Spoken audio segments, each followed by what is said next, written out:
Irma cantaba desde la barriga de mamá ya, pero profesionalmente vamos llevando 4 a 5 añitos. Claro que sí. Irma, dinos tú, cuéntanos un poquito desde los cuántos años en Lima. Bueno, casi mayoría de mi vida, desde los 5 años yo me vine a Lima a buscar un futuro mejor juntamente a mis 4 hermanas. Ellas me han criado a mí porque mi papito y mamita se quedaba allá en el pueblo y yo vine a vivir acá a Lima con mis 2 hermanas mayores.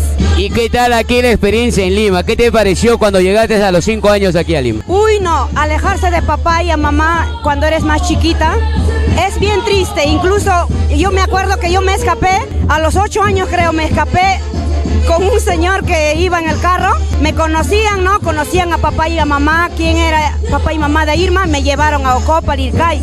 Me escapé pues en busca de ellos. O sea, ellos son los culpables. ¿Te acuerdas su nombre de ellos o no? No, ya no me acuerdo. Incluso